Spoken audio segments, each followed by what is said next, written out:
ये तो जिमी शू सैंडल है, ये 10 लाख के आते हैं। तुम कहाँ से लाए? वो मैं दरअसल ये ओरिजिनल नहीं है, बल्कि उस महंगी वाली सैंडल की कॉपी है। यही मार्केट से खरीदी मैंने, ये नकली है। अनिका ने बुरा सा मुंह बनाकर उन सैंडल्स को अपने कमरे में रख दिया और सैंडल्स की क्वालिटी देखकर अनिका को नक्श पर थोड़ा शक हुआ। Hello ma'am. हाय मैम, आप मिस्टर भानुशाली जी की दोस्त हैं? उन्हें तो किसी ने देखा भी नहीं है एंड बड़े बड़े लोग उनसे बात तक नहीं कर सकते। मैम, आपके हाथ में जो ये बॉक्स है, ये जिमी शू सैंडल्स का है एंड ये स्पेशल एडिशन है। मैम, ये जो डिजाइन है, ये जो कट है एंड ये जो लोगो है, इसका नकली बनना इम्पॉसिबल है। इंडिया में कल ही ये दूसरा पीस बिका है जो मिस्टर भानुशाली जी ने लिया है। क्या नक्श ही है मिस्टर भानुशाली या नक्श ने चुराए हैं ये सैंडल्स? कहां से आए हैं ये लाखों के सैंडल्स बेरोजगार नक्श के पास? क्या है नक्श की असलियत? कैसे बन गया एक भिखारी रातों रात 1200 करोड़ का मालिक? क्यों एक अमीर बिजनेसमैन ने करवाई अपनी खूबसूरत बेटी की शादी झोपड़पट्टी में रहने वाले एक गरीब से? और जब उस गरीब की हकीकत पता चली तो क्यों डर कर कांपने लगे शहर के अमीर लोग?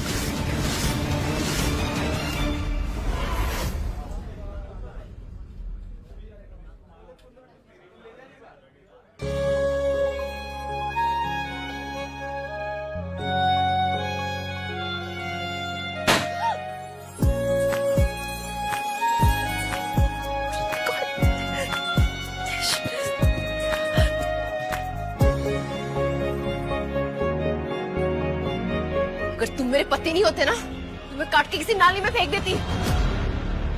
मेरे दोस्त के पति उनको डायमंड रिंग देते, आईफोन देते, और तुम मुझे 10 रुपए के फूल दे रहे हो। तुमको पति बोलने में भी शर्म आती है मुझे।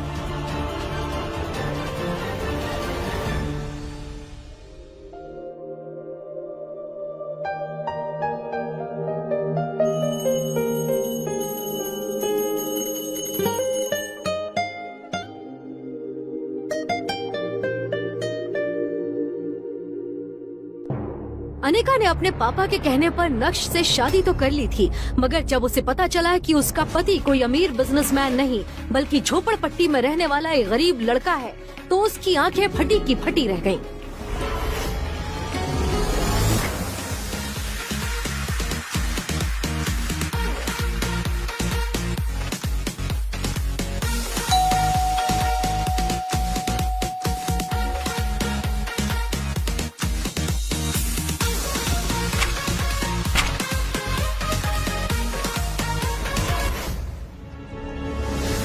फिर अनिका ने ये शर्त रखी थी कि घर के बाहर किसी को पता न चले कि नक्श उसका पति है।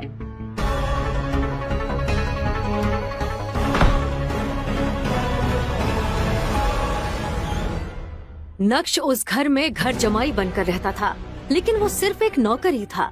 सब उसे जलील करते रहते।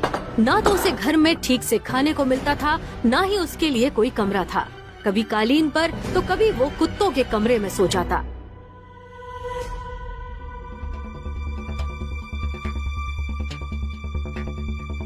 अनिका ने अपने दोस्तों को बता रखा था कि उसकी शादी विदेश जाकर हुई है और उसका पति लंदन में एक बड़ा बिजनेसमैन है। लेकिन जब अनिका के दोस्त उसे अपने हस्बैंड्स के दिए हुए महंगे महंगे गिफ्ट्स दिखाते तो वो जल भुनकर राख हो जाती। वैलेंटाइन आने वाला था और नक्श अनिका के लिए रेड रोज लाया था, जो उसने लेने से मना कर दिया और चिल्लाते हुए बोली, तुम्हारे पास 2 दिन का वक्त है। वैलेंटाइन में मुझे एक महंगा गिफ्ट चाहिए जिसकी कीमत कम से कम 1 लाख रुपए हो। और अगर नहीं ला सके ना तो किसी ट्रेन के सामने खड़े होकर मर जाना। कम से कम तुमसे पीछा तो छूटेगा। अनिका, मैं आज तक इतने सारे पैसे एक साथ कभी देखे तक नहीं। मैं तुम्हें इतना महंगा गिफ्ट कहां से लाके दूंगा? मुझसे शादी करने से पहले सोचना चाहिए था ना। एक मर्द होकर अपनी बीवी की एक डिमांड पूरी नहीं कर सकते। छी।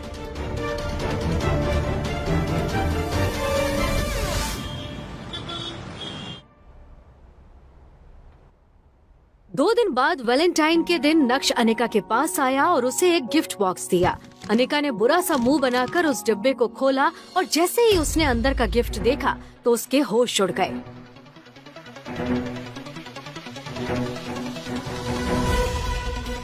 ये तो जिमी शू सैंडल है, ये 10 लाख के आते हैं। तुम कहाँ से लाए? वो मैं दरअसल ये ओरिजिनल नहीं है, बल्कि उस महंगी वाली सैंडल की कॉपी है ये। यही मार्केट से खरीदी मैंने, ये नकली है। अनिका ने बुरा सा मुंह बनाकर उन सैंडल्स को अपने कमरे में रख दिया और सैंडल्स की क्वालिटी देखकर अनिका को नक्श पर थोड़ा शक हुआ, क्योंकि वो सैंडल्स एकदम ओरिजिनल लग रहे थे। Hello ma'am. हाय मैम, आप मिस्टर भानुशाली जी की दोस्त हैं? मिस्टर भानुशाली इंडस्ट्रीज के मालिक? उन्हें तो किसी ने देखा भी नहीं है एंड बड़े बड़े लोग उनसे बात तक नहीं कर सकते। आई एम सॉरी, मैं उन्हें नहीं जानती, बट आपने ऐसा क्यों पूछा? मैम मैं आए? या श्योर। मैम आपके हाथ में जो ये बॉक्स है ये जिमी शू सैंडल्स का है एंड ये स्पेशल एडिशन है। मैम ये जो डिजाइन है, ये जो कट है एंड ये जो लोगो है, इसका नकली बनना इम्पॉसिबल है। इंडिया में कल ही ये दूसरा पीस बिका है जो मिस्टर भानुशाली जी ने लिया है। क्या नक्श ही है मिस्टर भानुशाली या नक्श ने चुराए हैं ये सैंडल्स? कहां से आए हैं ये लाखों के सैंडल्स बेरोजगार नक्श के पास? क्या है नक्श की असलियत? अगर वो इतना अमीर है तो क्यों रहता है अपनी ससुराल में घर जमाई बनकर? ये सब कुछ अब अनिका के दिमाग में चल रहा था और उसे विश्वास था कि कुछ न कुछ जुगाड़ करके नक्श ये सैंडल्स उसके लिए लाया होगा। कुछ दिन बाद अनिका उस सैंडल्स को भूल गई। एक सुबह नक्श घर के लिए सब्जी लेने बाहर गया था। तभी अनिका जल्दी रेडी होकर घर के हॉल में आ गई और गुस्से से चिल्लाने लगी। नक्श, नक्श, मम्मी नक्श कहाँ है? ये आदमी हमेशा काम के समय गायब हो जाता है। आज ही मैं सोच रही थी इसे अपने साथ ऑफिस ले चलूं, माशे तो घर पे ही नहीं है। कहाँ थे तुम नक्श?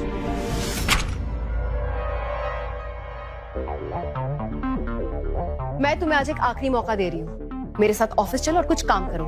घर बैठे बैठे वैसे ही कामचोर हो गए हो तुम। खड़े खड़े मुंह क्या देख रहे हो? तुम्हारे कारण ऑलरेडी बहुत लेट हो चुका है। Get the files.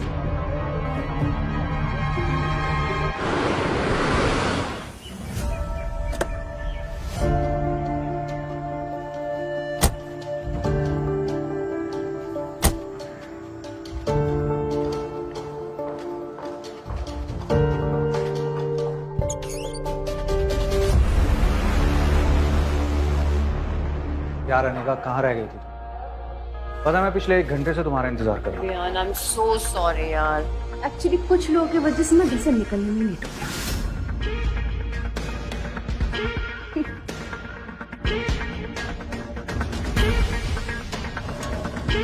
ये देखो अनिका, तुम्हारे लिए भव्य साची से लहंगा लेकर आया हूँ।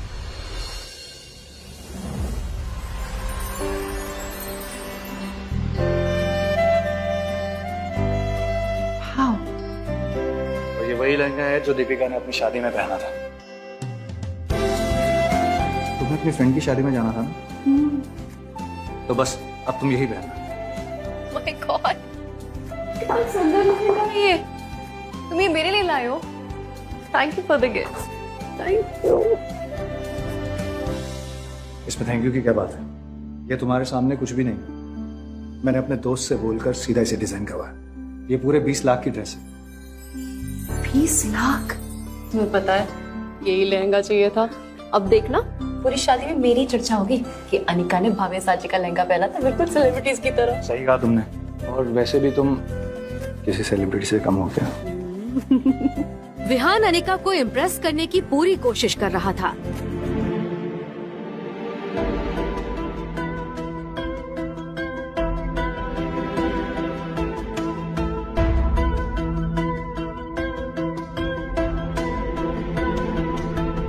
अनिका ये लहंगा नकली है,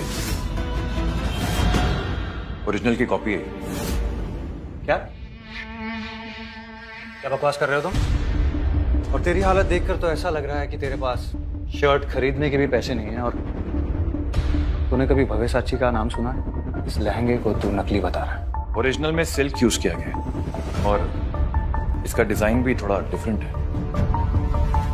मटेरियल काफी हल्का यूज किया इसमें। इसमें भवेसाची की स्पेलिंग में जो पहला लेटर है वो कैपिटल में लिखा है, जबकि ओरिजिनल में तो वो छोटा आता है। ऐसे नकली लहंगे मार्केट में 5-5 हजार रुपए के बिकते हैं। अनिका ने जब ध्यान से देखा तो वो सच में नकली लहंगा निकला और ये देखकर विहान भी चुप हो गया और अपनी सफाई में कहने लगा, लगता है मेरे दोस्त ने मुझसे झूठ बोला है, मैं उसे छोड़ूंगा नहीं। मैंने तुम्हारे लिए ओरिजिनल भव्यसाची का लहंगा मंगवाया था, मैं भला तुम्हें नकली लहंगा क्यों दूंगा?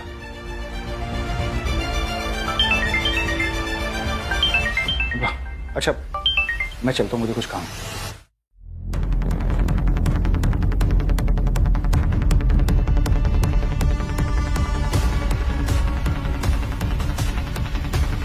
निका, मैंने आज तक कभी तुम्हें कोई सलाह नहीं दी, लेकिन आज पहली बार कुछ कहना चाहता हूं। यह आदमी तुम्हें इंप्रेस करने के लिए नकली और सस्ते गिफ्ट दे रहा है। ऐसे आदमी से तो तुम्हें बात तक नहीं करनी चाहिए।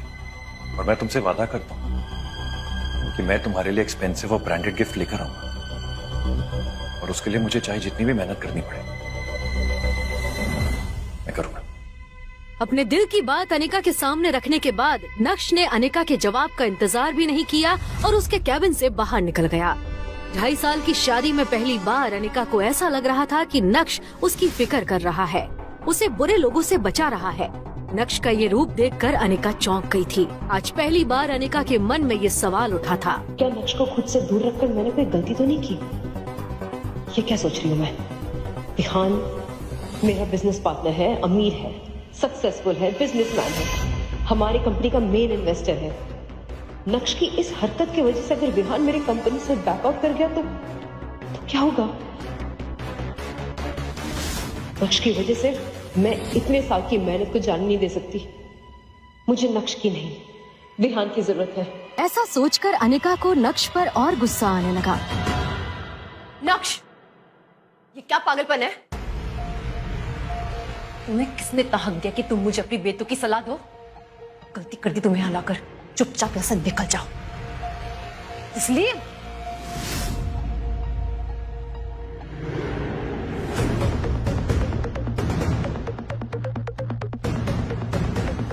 रुक, राधा कहाँ है?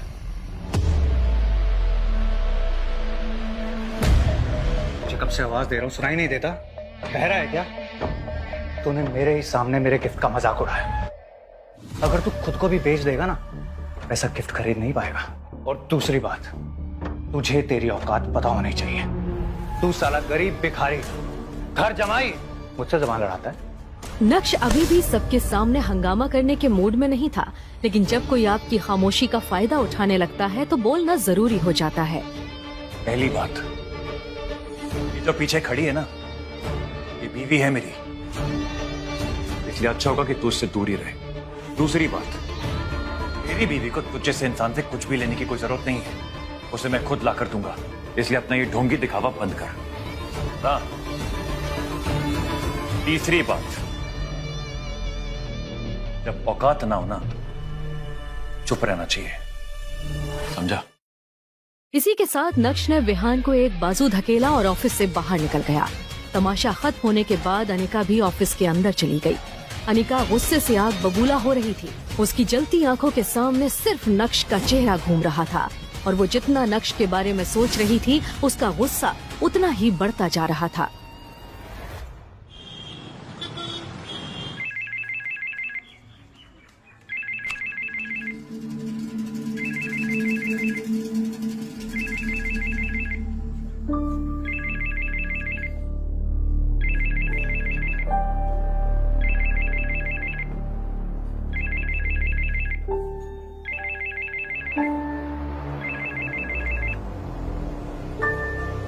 अभी के फोन का वेट कर रहा था।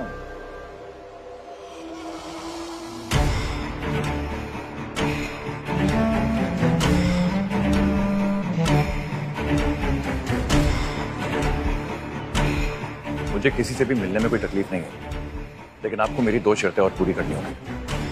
पहली तो यह कि मुझे आज के आज भव्यसाची का लहंगा चाहिए जिसकी कीमत 1 करोड़ हो, और दूसरी, वो शर्त मैं आपको मैसेज कर रहा हूं, ये शर्त भी उतनी ही खास है। और हाँ, याद रहे काम जल्दी हो जाना चाहिए। फोन रखते ही नक्श ने देखा कि उसे एक एड्रेस आया था। वो एड्रेस गोल्डन पार्क सोसाइटी का था, जहां उसे मीटिंग करने जाना था। गोल्डन पार्क सोसाइटी सूरत ही की नहीं बल्कि गुजरात की सबसे लग्जूरियस सोसाइटीज में से एक थी। लेकिन नक्श किससे मिलने जा रहा है, इस बात की उसे कोई जानकारी नहीं थी। बॉस चलोगे? बॉस, हाँ? गोल्डन पार्क सोसाइटी चलोगे? अरे गोल्डन पार्क सोसाइटी, हाँ। अब नक्श है इंस्टा एम्पायर वाली। क्या? आपको पता नहीं है? इंस्टा एम्पायर का हीरो है नक्श, वो भी गोल्डन पार्क सोसाइटी जा रहा है। पता है, उसने सबके सामने विहान की असलियत बता दी। अब विहान दोबारा नक्श से नहीं भिड़ेगा। ये तुम्हें कैसे पता? पॉकेट एफएम पर सुना। एक मिनट, ये जबरदस्त कहानियां सुनने को मिलता है यहाँ। आप सुनते हैं? जरूर सुननी चाहिए, फ्री है। अब भी ऐप डाउनलोड कर लीजिए। प्लीज। लगता है मैंने कुछ ज्यादा ही बोल दिया। आइए बैठिए, चलिए आपको छोड़ देता हूँ गोल्डन पार्क सोसाइटी। उस सोसाइटी में सूरत के ही नहीं बल्कि गुजरात के सबसे अमीर लोग रहते थे। शहर के अमीर लोग वहाँ आया जाया करते थे। नक्श जैसे ही अंदर जाने के लिए आगे बढ़ा तो उसके पुराने कपड़े, पैर में चप्पल देखकर सिक्योरिटी गार्ड ने उसे गेट के बाहर ही रोक दिया। ये भिखारी अंदर क्या घुसा चला जा रहा है? मेरी मीटिंग है अंदर, मैं मीटिंग के लिए जा रहा हूँ। अबे साले, झूठ बोलने से पहले ये तो देख लेता कि तेरी हालत क्या हो रखी है। ये गोल्डन पार्क सोसाइटी है, यहाँ पे शहर के लोग बड़ी बड़ी गाड़ियों से आते हैं। और तू भिखारी, तू अंदर भीख मांगने जा रहा था ना? मैं अच्छे से जानता हूँ तुम जैसे लोगों को। चल भाग यहाँ से। भाई मेरी सच में अंदर एक मीटिंग है, मीटिंग के लिए जा रहा हूँ। अरे मना किया ना, चल भाग यहाँ से। एक काम करो, तुम मेरे साथ चलो। अरे मैं मना कर रहा हूँ ना, यहाँ कुछ देखो भाई, अरे काम करो। मैं कह रहा हूँ ना, नहीं जा सकते। मैं तुम्हें खुद मिलवा देता हूँ। अरे तुम नहीं जा सकते। देंगे अंदर। अरे जा यहाँ से, समझिए। चल। ऐसा कहकर गार्ड ने नक्श को जोर से धक्का दे दिया, जिससे नक्श वहीं सड़क पर गिर गया और एक महंगी कार के सामने आ गया। उस कार ने तेजी से ब्रेक लगाए और नक्श गाड़ी के नीचे आने से बच गया। वो कार किसी और की नहीं बल्कि गोल्डन पार्क सोसाइटी के मालिक मिस्टर खन्ना की थी।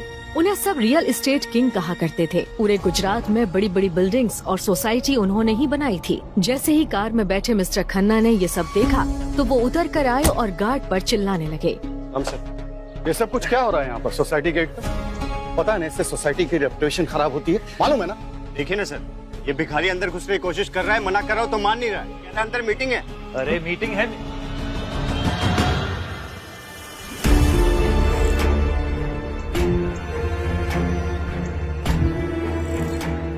नक्श सर, आप? Mister Khanna? Sir I am so sorry, मुझे पता नहीं था कि आप हैं। नहीं तो मैं खुद चला था सर आपको लेने के लिए। अरे बेवकूफ, तुझे पता है ये कौन है? इनके सामने तुमने मेरी इज्जत खराब कर दी। अभी मैं तुझे नौकरी से निकालता हूँ इनके सामने। इसकी कोई जरूरत नहीं है मिस्टर खन्ना। वैसे भी मेरी हालत ही कुछ ऐसी है कि कोई भी देखेगा तो मुझे भिखारी ही समझेगा। It's not his fault. Okay, forgive him. Sir, लेकिन 4 साल पहले जब मैं आपसे मिला था यू वर एब्सोल्युटली फाइन। अभी ऐसा क्या हो गया? मिस्टर खन्ना, कुछ ऐसा हुआ है जिसके बारे में मैं आपको अभी कुछ नहीं बता सकता, पर जल्द सब कुछ बदल जाएगा। फिलहाल मेरी अंदर एक मीटिंग है जिसके लिए मैं जा रहा हूँ। I will see you soon. मैं आपको जल्दी मिलता हूँ। Thank you. एंड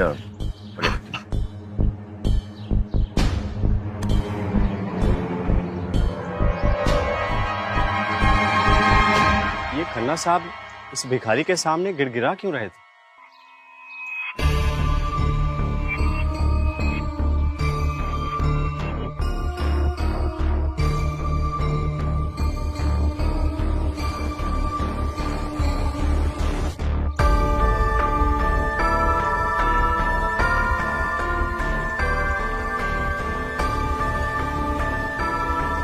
तुमने मुझे पहले क्यों नहीं बताया कि मुझे इस इंसान के साथ मीटिंग करनी है? मैं इनके साथ कोई काम नहीं करूंगा। 200 करोड़ तो क्या, 20,000 की डील नहीं करूंगा इनके साथ में, समझे?